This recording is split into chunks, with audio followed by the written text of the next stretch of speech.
So Ohio START, it stands for Sobriety, Treatment, and Reducing Trauma. It's an evidence-based initiative that works with families that come to Children's Services due to parental substance use and child maltreatment. And what we do is wrap intensive services around the entire family with the goal of keeping the family together. So we require the parents to go into recovery treatment.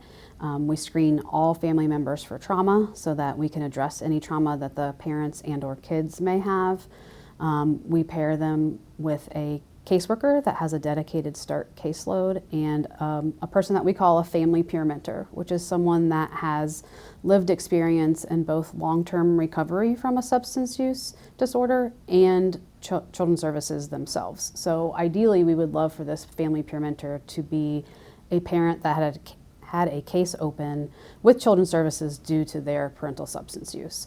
And that caseworker and family peer mentor work exclusively with that family to guide them through the process. And we really think that the peers are kind of the magic of START. It's what makes START different than anything else in Children's Services, because those are folks that have had the same problems and experiences as the parents that they're currently working with and have gotten through to the other side and can say, I know where you are, I know what you're going through, and I did it and you can do it too. And that really seems to make all the difference in the world to the parents when they are struggling to recover. It's hard, it's tough work, and those peers are really there to walk alongside them.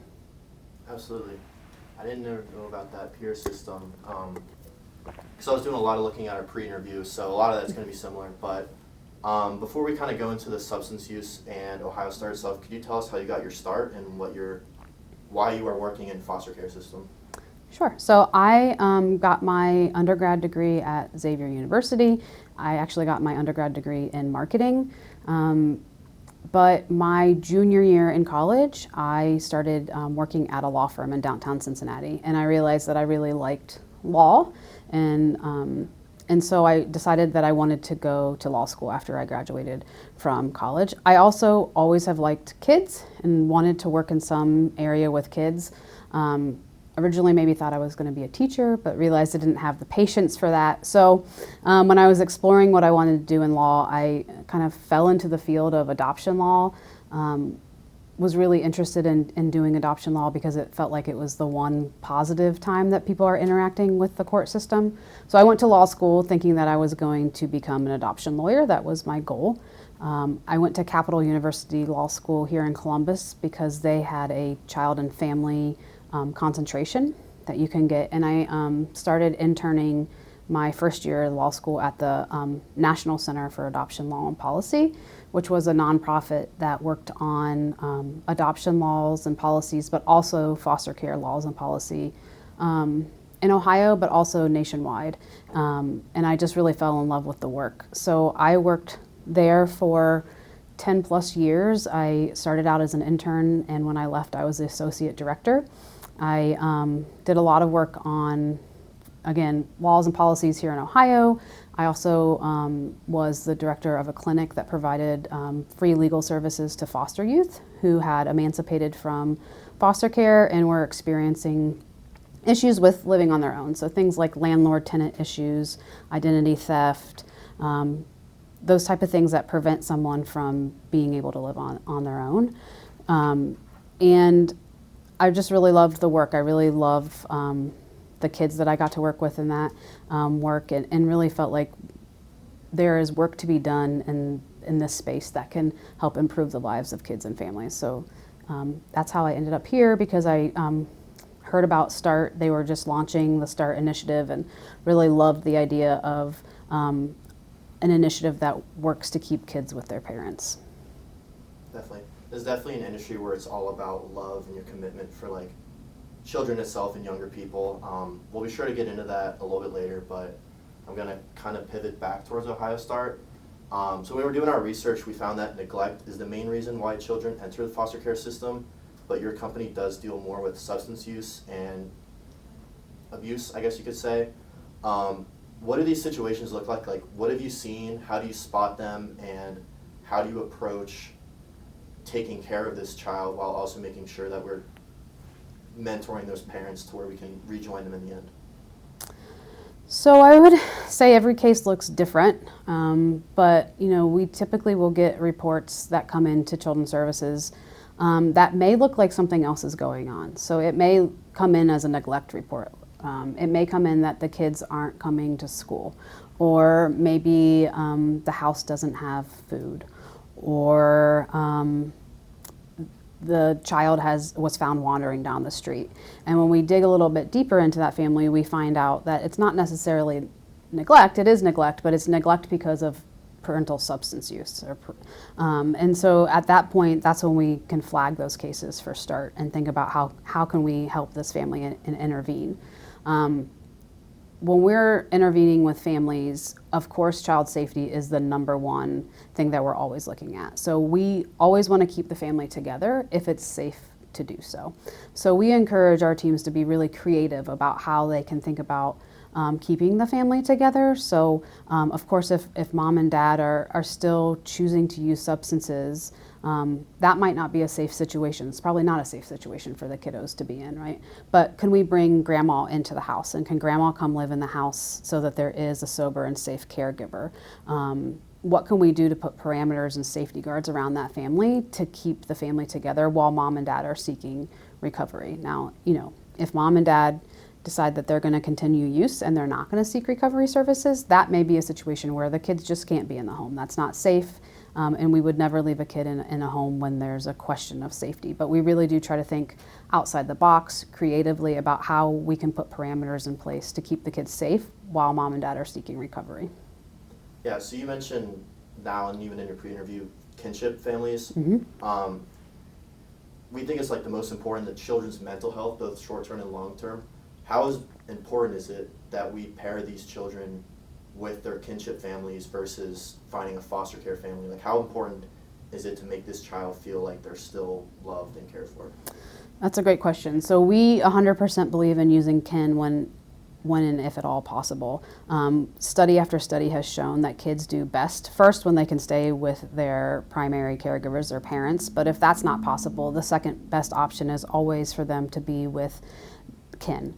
And so by kin we mean relatives or family friends, because what we know is if kids are placed in foster care, not only are they losing their parents and their physical home, but they're losing their community, their family, their school. So often when we can place with kin, they're being connected still with their community, with their school, often can live very close. So not only do they get to continue to be in their community and with their school, they get to be with people that they know, and that is much less traumatizing than being removed from home and everything that you know and everyone that you know. And foster care serves a great purpose, and foster parents do a great job, and it's a needed service. But if there is kin available, that's always going to be our go-to, because we know that's the best option for kiddos. So while this child is in kinship, you mentioned in the pre-interview it was a 2-year process of dealing with the parents. What support systems do you offer for these parents? What does it look like? What are they doing? And how are you making sure that after 2 years, the judge or whoever makes sure that this family is safe to go back to? So 2 years is the maximum time that we have to work with a family. So after 2 years, federal law requires that Children's Services files for termination of parental rights or makes a permanency decision. So just to be clear, 2 years is the max. But when we're working with those families, what we're doing is, first of all, we're taking care of their immediate needs. So you can't start working on higher level needs until you have your basic needs met. So getting folks healthy, so that means recovery from their substance use disorder, but also they may have mental health issues that go along with that, so seeking recovery services for that. Making sure that they are living someplace that's safe, so getting housing, making sure that they have food, making sure that they are able to have transportation if they need transportation. So during those years that we're working with the families, we're really putting all the items in place that they need to be independently successful. So what do they need? And every family is different. Some families come in and they have secure housing, and that's not an issue, so we wouldn't work on that with them. But maybe the parents are interested in work and they haven't been able to get work because of various things. So working on them with them to get a job, or whatever it is that's keeping them from being able to be a safe and stable house for those kids. Those are the items that we're going to work intensely with them on, so that we always say that when we close a case with them, we don't want to see them again. We love you, but we don't want to see you again. So we put all the things in place that we can to make sure that they are safe and stable for their kids. And the judge, so not all the START cases are court involved. Some are and some are not. So if there is a judge involved, they would be looking for the same things. Have mom and dad achieved their case plan goals? So every case has a case plan that's written at the beginning of a case and then updated as the case moves along. Have they achieved what we've asked them to achieve? And those case plan goals are always related, again, back to child safety. What do we need you to do to make sure that your kids are going to be safe?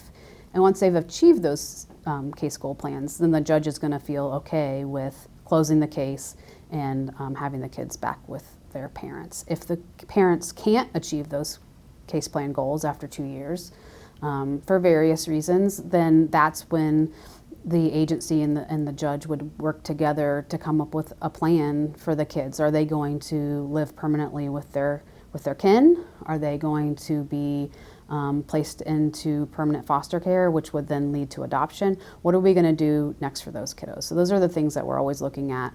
And all along the entire case, our caseworkers are not only working to make sure that the parents can keep the kids and be safe, but they're coming up with a plan B. Like, if this falls through, what is our permanency plan? Because what we don't want to happen is after 2 years, to have nothing in place for those kiddos. We want to make sure that we're always planning ahead so that we can get them into permanency as quickly as possible.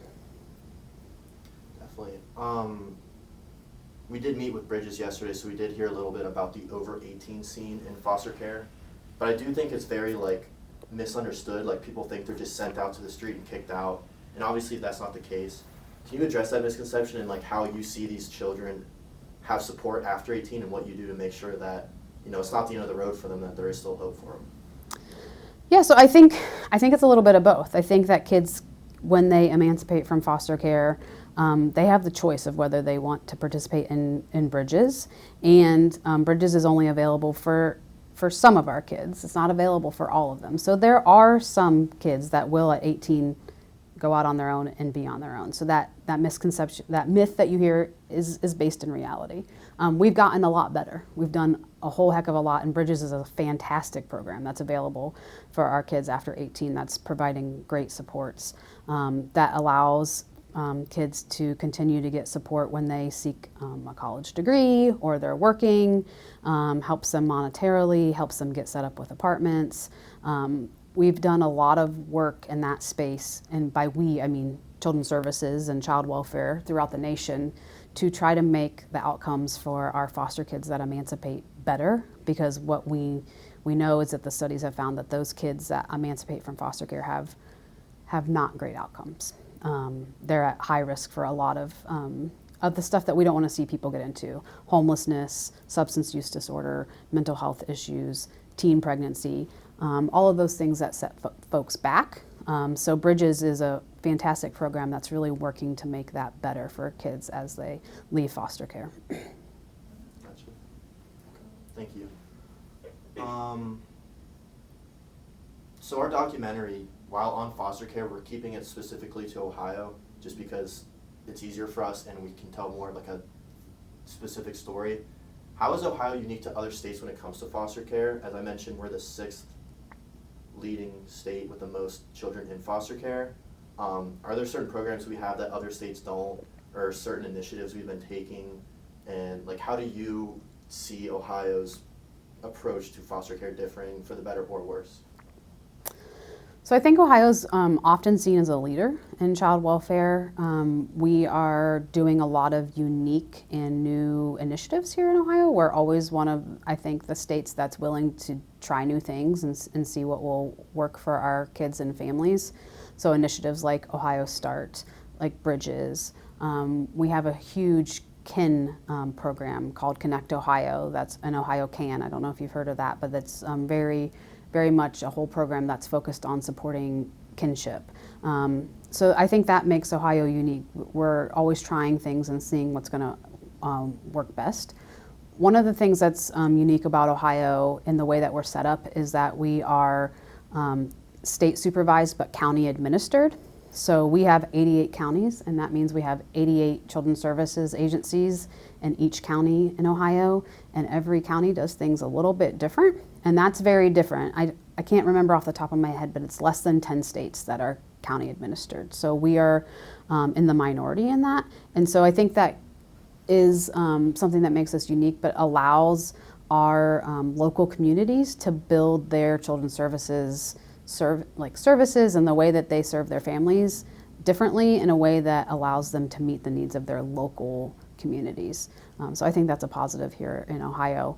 And I would say I think one of the reasons we have one of the higher number of kids in care is because we're one of the most populous states. So I would look at like per capita, how many kids per capita do we have in foster care versus just the sheer number, because I don't know those stats, but I'm just curious if we're higher just because we're one of the more populous states. I definitely think it is. And then you had also mentioned like I guess I could ask you about that. There was a spike up, like an increasing amount of children entering foster care, and you mentioned the opioid crisis. We're in Dayton. What? Oh, sorry. We're in Dayton, so we definitely see a lot of drug issues and that kind of stuff. Can you speak on, and your substance use also, can you speak on why having such a dangerous opioid crisis not only affects the people who are directly using the drugs, but also the children? Like, how did the children really see these effects, both short-term and long-term? Yeah, we saw a huge spike in Ohio in kids coming into care during the height of the opioid crisis. And while we don't know that was for sure the cause, we're pretty confident that the opioid crisis caused lots of kids to come into care. And that's because when you look at who the primary users of opioids and substances are, when you look at the age demographics, it aligns perfectly with those people that are parenting ages. So when you are in the midst of an addiction, people are typically, making poor choices, maybe not taking care of themselves as well as they would, and often find themselves pregnant and having kids in those situations. It also, as you all probably have heard, the opioid epidemic affected people from all walks of life. So it's not just your typical person that you think is an addict and making terrible decisions. It's folks from all walks of life that have opioid use disorder, and often our parents. And so when we look at those families with parents that have opioid use disorder, opioids are just a very, very strong substance. And when folks are in active use, it just takes over their brain, and their brain is unable to make decisions like it would normally be able to do. And so parenting often comes second, or choices are made in folks' lives that would not necessarily have been made had they not been using substances. And so, like I said earlier, we will get reports about kids not going to school, or kids find wandering, or various things. What we know is that those parents love those kids, and they would never. We often hear like they're choosing the substance over their kids. And for folks that are in active use and have a opioid use disorder or substance use disorder, because it's a brain addiction and it's a brain disease, it's not a choice that's being made. Those folks love their kids and they want to be the best parents that they can. And that's why we work so hard to get them into recovery and help them get back to being the parent that they want to be. Like, how are you, and specifically, I guess, Ohio Start taking initiative to fix this, what you would call, broken system? So we're working really hard here at our office and through Ohio Start to think about how we shift our mindset from previous mindsets around child welfare, children's services. I think in the past there was a strong mindset that you just have to remove kids and keep them away from their family. We're not going to place them with relatives because the apple doesn't fall far from the tree. If a parent is is struggling, then obviously their parents and grandparents and the whole family is not a good placement for kids. And so we in child welfare often had this mentality that we had to just take the kid and put them in foster care and keep them safe, and they couldn't have any attachment to anything from their previous life. And what we've come to realize is that is not best practice. Kids do best when they are with their parents, or they're with folks that they know, they're with their kin. It's really traumatizing to remove kids from their whole life. And so we're really shifting in children's services and child welfare in general to be more family-centered, more family-driven, to be more kin-driven. And I think that that's really positive. I think what we're doing in that space is positive. And I think as the years go on, we'll see more and more of that. So in START, one of our main mantras is nothing about me without me. And you may have heard that from other folks, but when we work with families, the family is driving the plan. The family is in all of our meetings that are about them, and they are the ones that are creating the plan. Because if they're creating the plan, then they have buy-in and it's going to work. If we're just dictating to them what they have to do, the natural reaction is going to be, I'm not going to do that. I'm not doing what you told me to. But if I help create the plan that it's going to keep my kids safe, then I'm going to be more apt to buy into it, to do it, and to keep my kids safe. So we're really leading the way, I think, for START, and what it looks like to be family driven. And sometimes that's difficult. Sometimes the plan that the family comes up with may not be the plan that you would come up with as a caseworker or children's services, but they know their family and their dynamics best. We also here at PCSAO are working on a new program or a new initiative called PACT, where we are really thinking about the behaviors and the way that we as a system interact with families, and getting family buy-in and thinking about how we can work in partnership with families.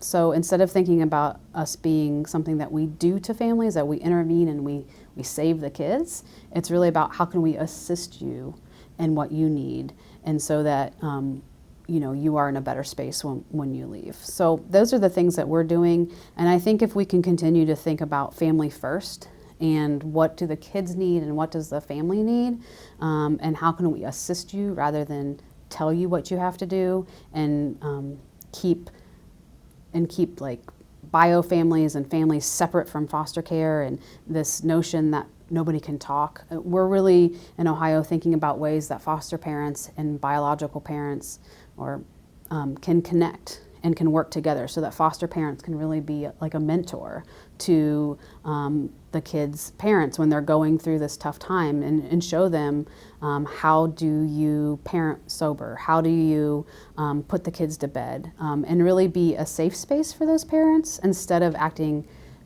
as we did in the past when foster parents and bio parents could have no contact at all, because that was seen as dangerous. So really thinking about how we can be collaborative and partnership driven to make things better for families.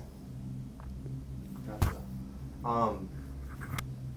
Are there instances where the children don't want to return to their foster family? Like, do you ever see it where the children have a strong bond with the kinship family or the foster family and want to stay with them? Like, how do you approach a difficult situation where the parents are ready, or maybe they're not ready, but the child has other... Yeah, I think of course that happens. And just to be clear, there will always be situations where the parents are not ever going to be ready to parent. They're not ever going to be a safe placement for those kids.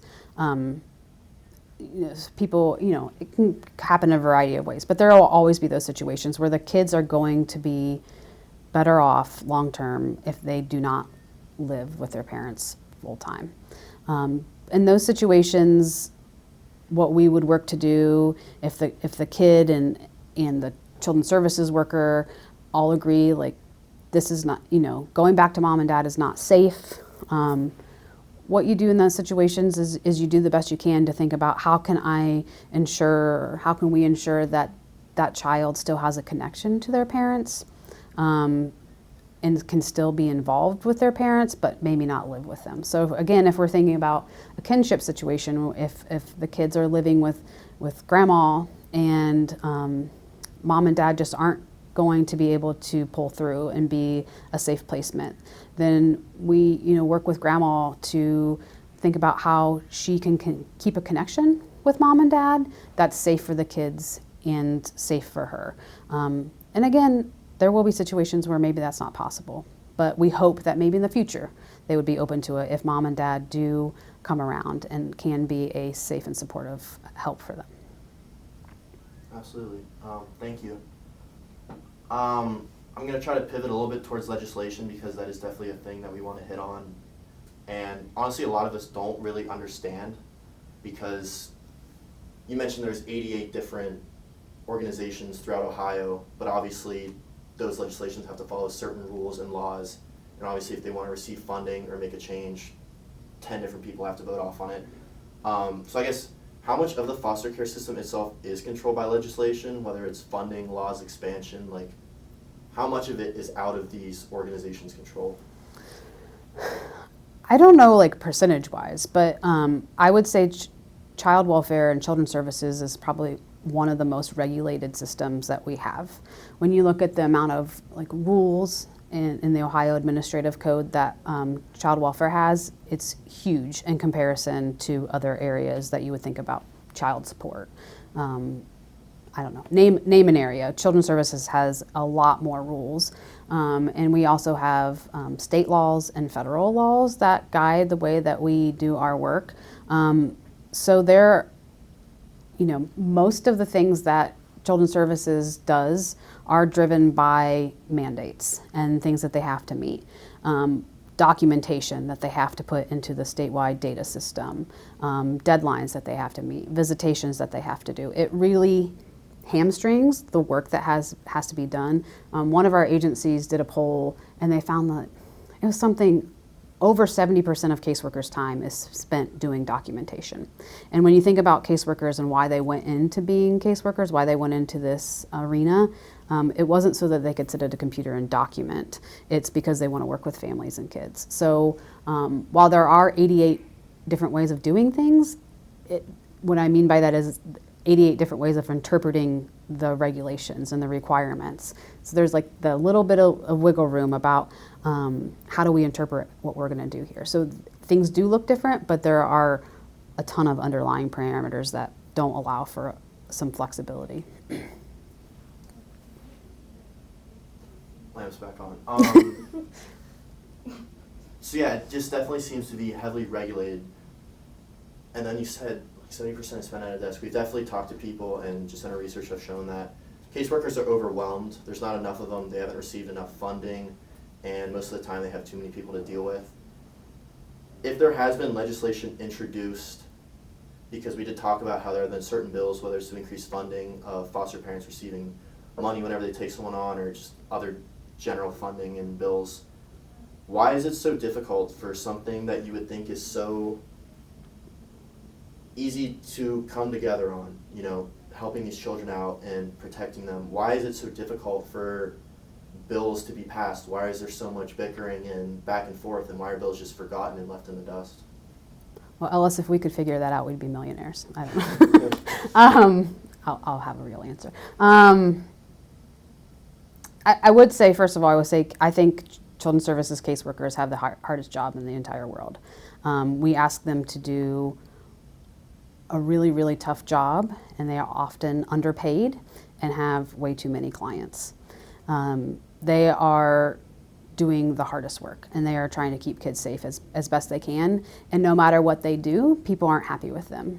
They either are said to be stealing people's babies and taking kids away too much, or they're not doing enough to keep kids safe and they should be taking all the kids away and placing them all in foster care. Nobody's ever happy with Children's Services.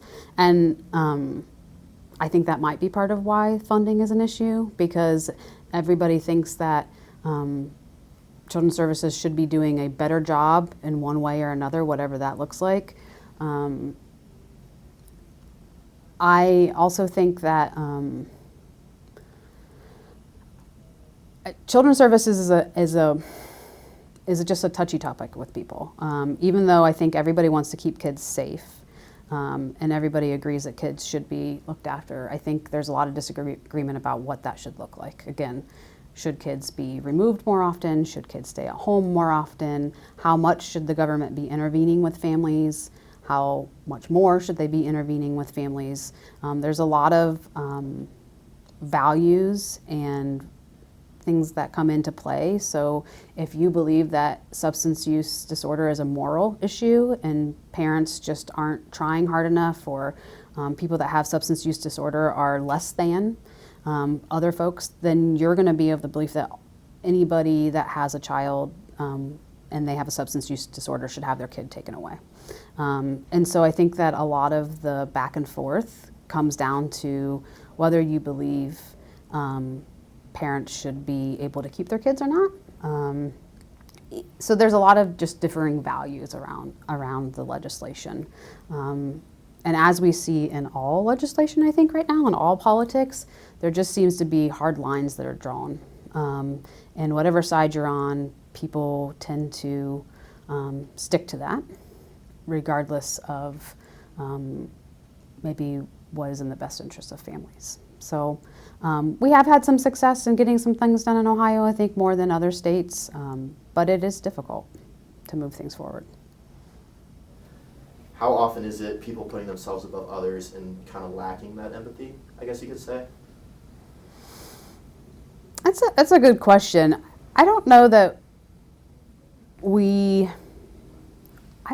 see that dynamic so much when we're out talking to the legislators.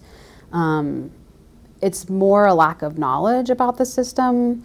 And so what we've really been working hard to do is getting legislators on both sides of the aisle to learn more about children's services and the work that we do. So we have been doing what we call ride-along campaigns, where we are asking our local agencies to host a legislator for a day and have them come to the agency for a day, and they'll pair them with a caseworker, and that legislator will go out on visits with the caseworker or go to court with the caseworker, just kind of live for a day as a caseworker, so they can really see the work day to day and get to know the families and get to know the kids and see what we're asking our caseworkers to do on a day-to-day basis to build that empathy and to build the understanding of the system and the work that we're doing, because there's so many myths out there about what children's services is and is not.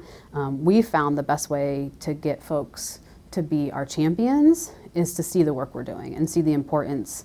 And no matter what side of the aisle you're on, this is something that we should all care about and we should all be supporting. So definitely more effective to just show them rather than try to tell them.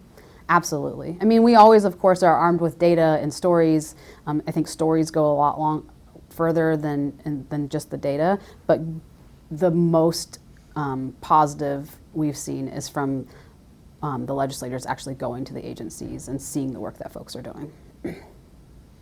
Absolutely. And I think that's kind of what we're trying to achieve with this documentary. Like, you could give statistics all day, but until someone's actually in their shoes, yeah, you know, ignorance can go a long way in this kind of area.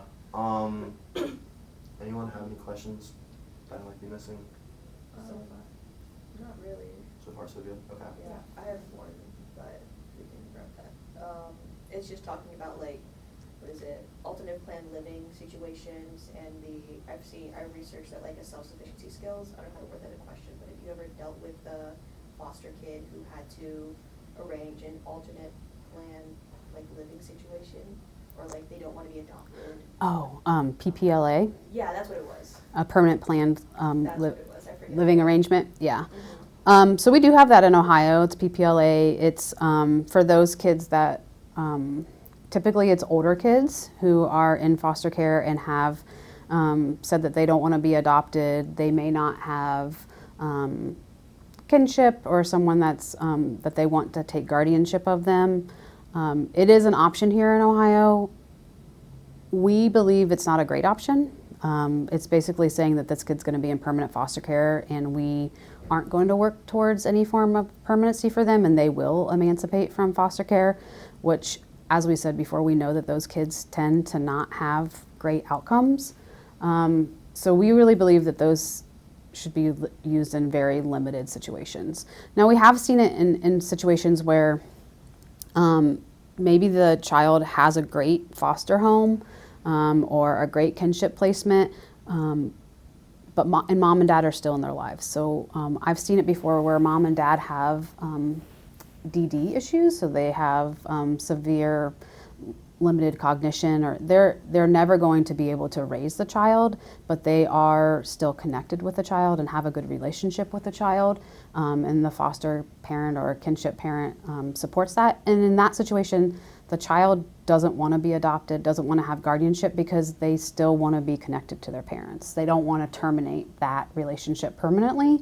And so in situations like that, it can be okay. That's an understandable situation, but so many times it's used kind of as a dumping ground when we've just decided we don't know what to do with this kid. And that's what it used to be used for, I should say. We've done a lot of reform in that area in the last 10 years, and so it's being used a whole lot less, because there has been this recognition that placing kids in PPLAs is not the best option for them. We want kids to leave foster care with permanency, and that is what I would say is the opposite of permanency.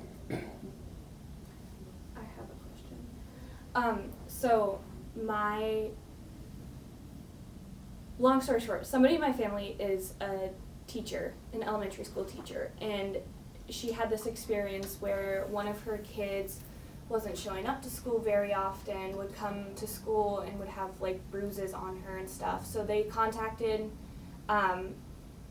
I think it was Children's Services, and a caseworker came out, and for a night the child spent the night with somebody else besides her mom, and her mom got like talked to or whatever, and the issue was that for like her bad behavior, her mom would hit her with a belt, and but her mom claimed that it was part of her culture, and that's how she grew up, so it was part of her culture and it wasn't out of malintent. Mm-hmm.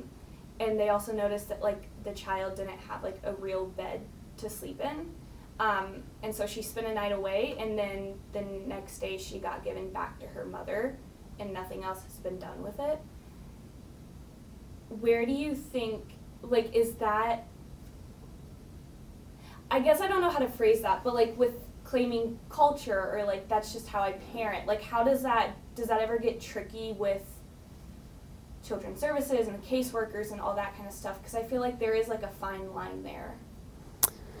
Yeah, so that's a good question. So I would say, first of all, the thing that Children's Services is always looking for when they are working with families or they go out to meet with a family is child safety first. And so a lot of times folks from more privileged areas have a concept of what a kid's life should look like or what a home should look like. And it's really important for Children's Services to take that lens off and look at the bottom line of, is the kid safe? So just because it's not how you or I would raise our child, we would believe that our child should have a bed. But at the end of the day, if the kid doesn't have a bed, does that mean that they're not sleeping okay? Does that mean that they're not safe? Does that mean that they're not warm?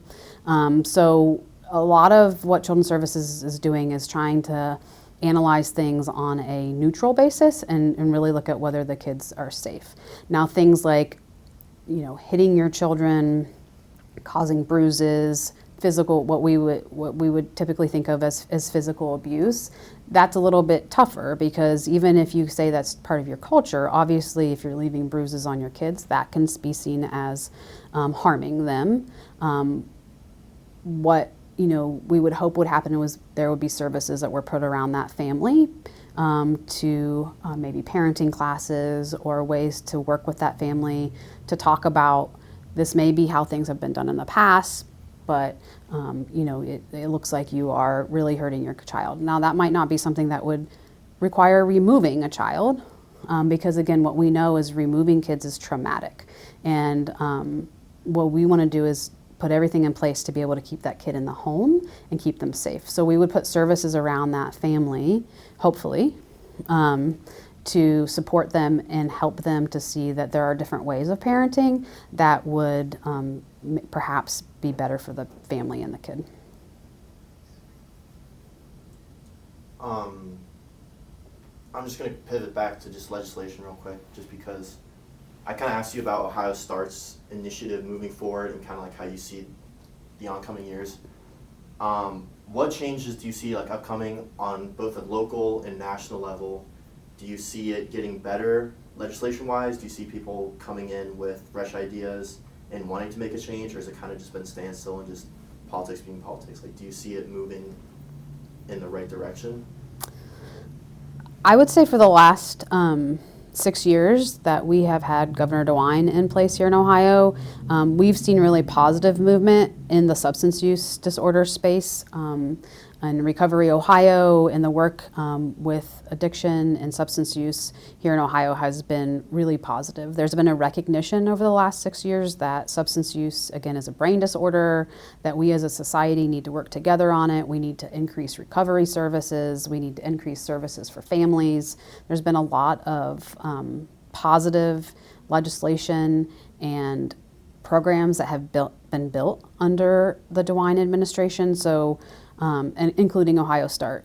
He's been a proponent of Ohio Start since he was the Attorney General. He's the one that helped us create it and has really helped us sustain it at the state level. So we're really thankful for the current administration that we have in Ohio. And when I talk to other states, it's very apparent that our administration has really been key in helping us to build Ohio Start and recovery services in Ohio in general. Because, going back to our previous conversation, if you believe that substance use disorder is a moral issue and people should just get their act together, there isn't going to be a lot of money and effort put into building services. But the DeWine administration has been the opposite of that and has been a real champion in thinking about recovery services and substance use disorder as a health disorder, and how do we really support that. Moving forward, I think it's hard to predict what that's going to look like because we don't know who's going to be the next governor in Ohio. Or, on the federal level, I think we're looking at a drastic change in the administration. And so it'll be interesting to see what that's going to look like. I think the science and the medical communities are all behind the fact that substance use disorder, again, is a medical condition. It's a brain disease. And so the federal level has been putting a lot of money towards all of those things that I just mentioned that we're doing in Ohio. And so I hope to see that continue. I think we've made, if you look at the statistics, there's been a drop in overdose deaths here in Ohio. We are making headway. We are keeping kids with families. We're making a difference and things are getting better. So I hope that the new administration will see that and keep things going the same way. But I guess we will see. A lot of politics feels like you just place your vote and then you hope for the best. For something that so many people are passionate about, just on like the ground level, our intentions are making this documentary and raising awareness. What are some ways that people who may not have positions of power, just everyday people, can do to make a change? Like, how can we fix the foster care system that we're so passionate about? Like, do we even have a voice? Like, what is that route forward? I think one of the things that you could do is you could volunteer as a CASA. So a CASA is a court-appointed special advocate. Most counties have CASA programs, and CASAs are assigned to foster kids when they're going through the court system to be an advocate for the kid while they're in court. So that's a direct way that you can get involved and help, one kid at a time to be their advocate in court. It's also a great way to get in and see how the system really works and how the court system works. Another way that you could get involved is you could, contact your legislator, and talk about these issues with them and things that you want to see changed. Keep up with what's going on the federal and state level and get involved when there's opportunities to get involved. There's always volunteer opportunities with different organizations. Get involved, and I think it's easy from the outside to think that you know what needs to be changed, but if you really want to make a difference, I think it's important to get involved on some level so you can see it from the inside and really think about what it looks like on the inside and what we can do to better things. I would also say that we think that child welfare should be the last stop. What we're dealing with in child welfare are families that have been disregarded or have had issues for a long time and haven't got the services that they needed from other systems. So one of the things that we're always talking about is what happened with this family 6 months, a year, 2 years ago that got them to this situation, and what were the other systems that maybe had an opportunity to intervene and didn't, or why didn't they seek out services? Why didn't they come to services before? So like children's services, getting your children taken away or having children's services intervene with your family is when things have, if you think about it, that's when things have really gotten bad. And so where are the opportunities upstream to help those families? When can we intervene prior to that? And what services can we help connect families with to make sure that they don't have to come to the attention of children's services? We would really love to work ourselves out of a job. That'd be great. Yeah, absolutely. And I think just like for whoever's going to be watching this, or just like people in general, to think that they, have a voice and there is something they can do. And like you said, just seeing rather than being told the statistics. I guess I'm just going to transition into my last category, which is looking forward. And I kind of have asked you some of these questions, but just to reiterate and be a little more specific. Why do you care about the foster care system, not just on a professional level, but a personal level? Like, why is this something that you show up every morning to work and you're like, I want to make a change. I'm not here to get paid. I'm here to do something better. Fundamentally, I think kids in society are all our kids. And we should all care about what's happening to every single kid that's in our society. And foster kids and kids that are at the attention of children's services have a higher level of needs because of the experiences that they've encountered in their life, and we should all be doing our part to make sure that they are well taken care of and have the best outcomes that they can have. If nothing else, if you don't care about anything else from a monetary point of view, these are the kids that are going to become adults that can have some of the highest issues. When we look at, again, kids that emancipate out of foster care, they have bad outcomes, and we should be doing everything we can to help stop that. And we can help stop that by making the child welfare system better and minimizing the amount of trauma that our kids are experiencing in their childhood, and helping them stay with their parents and helping their parents get healthy and safe so that kids don't have to be removed. So I just think we should be doing everything in our part to make sure that kids are having the best childhood that they can so they can become healthy and safe and successful adults, because they will become adults and they're everybody's problem. Yeah, absolutely. I mean, these kids are our future. So I'm going to ask you some questions on like addressing people and what you could say. So we know that there is a lack of foster parents compared to the amount of foster children. We're going to have a large audience for this documentary, but for any potential foster care parents listening, maybe people that are interested or just heard of it, what is one thing you want to tell them? If you are interested in becoming a foster parent, if that's ever something that has gone through your mind and you haven't acted on it, reach out to your children's services, your local children's services agency, and talk to them about becoming a foster parent. We do have a high need, and if you have ever thought that that's something you might want to do, please reach out and contact us. Become a foster parent. We need great people to help us and to help raise these kids. And I would especially urge folks that are interested in becoming foster parents to become foster parents. On the other hand, please be cognizant that we are looking for foster parents for kids of all ages and not just babies. We need foster parents for folks that are interested in working with teens and young adults and folks that have had some trauma and may have difficult life experiences. There are more than just babies that need homes, and so if that's of interest to you, I would hope that you would reach out and dig a little deeper and see what it takes to become a foster parent. Absolutely. For any potential legislators or people that have power to make a change, whether they have the intentions or not, what is one thing you could tell them? I would say child welfare and children's services need your support. We need your advocacy at the state level and the federal level to reach out to your local children's services agencies, to PCSAO, to different organizations that are working in this space, and talk to us about what it is that we need to strengthen the system and help support more families. And then the third one of these and the final one, probably the most difficult, to all the children in the foster care system, maybe those who are, they see they're getting older and people younger than them are getting adopted and they're not, and maybe have lost hope along the way, what is one thing you wish you could tell them? I don't think there's ever a loss of hope. I mean, I've seen kids get adopted after 18. I've seen positive stories when kids are 17, 18 getting adopted, finding permanency. I would just urge them to, try to stay positive, stay connected with your caseworker, reach back out to folks that you had in your past that were really positive experiences for you. Was there a foster parent that you really loved? Reach back out to them, see how they're doing.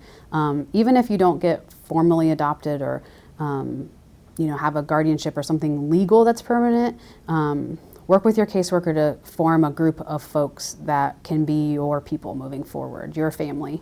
You can create your own family and your own group of friends that are going to be supportive to you moving forward. Just work really hard to make sure that you have that crew. And I don't think that there is a loss of hope.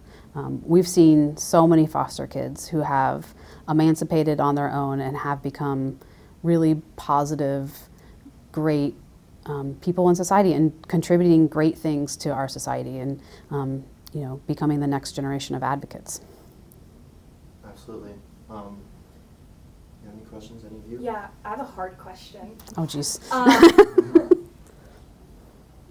With the foster care system in general, on all levels, so foster care, Ohio Star, everything, if you could use one word or maybe a brief handful of words to describe it to people who may not know anything about it, what would you say? Oh, geez, that is hard. Good question. I would say the word that came to mind is love. Everybody that is part of the child welfare system is there because they love kids. From the parents who are having hard times right now, to the foster parents, to the caseworkers. People are part of this system because they love kids, whether it's their own kids or their foster kids or the kids that they're working with. So that's the word that came to mind. That's good. Yeah. I have a question. It's kind of going back to the whole legislation stuff. One thing with my research, I don't know how new it is, but the self-sufficiency or an independent skills living test for kids, once they turn 14, people in the foster care system, or if they are 14 or above the age, they take this assessment of how self-sufficient you are. I'm just curious if you have any experience with that or have heard of that at all. I have heard of it. Ohio has what we call independent living workers and have a lot of rules and regulations around that, what we need to be doing with kids after they're 14 to set them up for self-sufficiency once they turn 18. So we do have a lot of support around that. Typically, each agency has at least one independent living worker that's working with kids over 14 to come up with that plan, to work with them, to make sure that they have things in place when they turn 18. So are they going to go into bridges? Are they not? If they're not going to go into bridges, what's your plan? How can we help you get set up?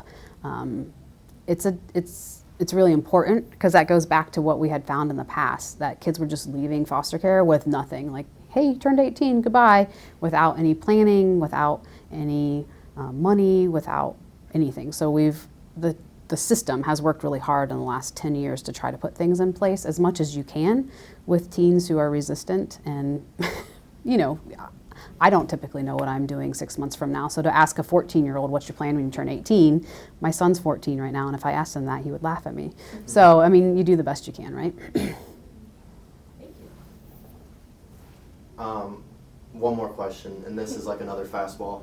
If you could change one thing about the foster care system, whether it's on national, local level, or just something that you wish you would do more of, what would it be? I wish we could get people to believe that families know what they need, and we should listen to families and be more family driven.